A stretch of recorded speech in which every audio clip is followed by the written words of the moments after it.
Alors, lors de la table ronde sur les négociations commerciales, nous avons d'abord abordé la loi Egalim 2. Est-ce que cette loi a amélioré les négociations commerciales? Est-ce qu'elle est trop complexe? Quel est le bilan de cette loi Egalim 2? Il est apparu finalement, au terme de la table ronde, que à la fois les industriels et les enseignes trouvaient tout de même qu'il y avait une amélioration.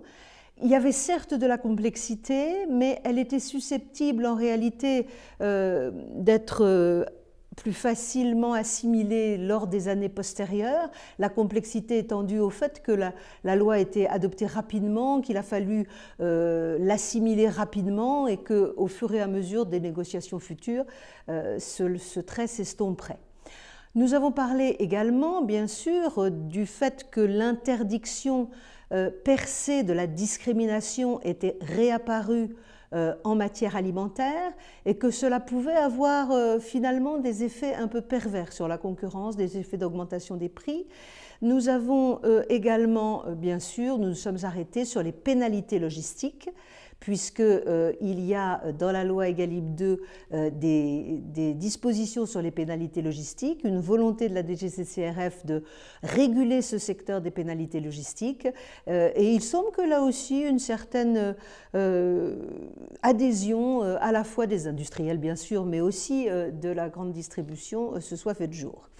Après ce thème sur la loi Egalim 2, nous avons abordé la question du nouveau moyen qu'a l'administration dans l'injonction sous astreinte. L'injonction sous astreinte qui est née de la loi DDA-DUE du 3 décembre 2020 et qui permet à l'administration d'enjoindre à une entreprise de cesser une pratique qu'elle estime illicite sous une astreinte que l'administration fixe et qui est plafonnée à 0,1% du chiffre d'affaires par jour, mais aussi une astreinte que l'administration liquide et qui est plafonnée dans ce cas à 1% du chiffre d'affaires de l'entreprise.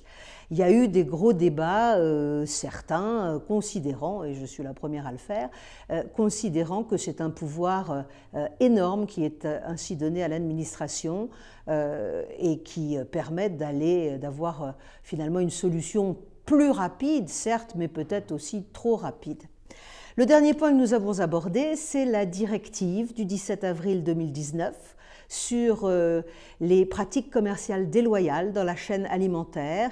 Le point a été fait rapidement sur cette directive et ce qu'elle permettrait, mais c'est très probablement tout de même dans les négociations à venir que l'on pourra voir quels sont ses effets, étant précisé néanmoins que le droit français était de toute façon déjà plus exigeant que la directive elle-même.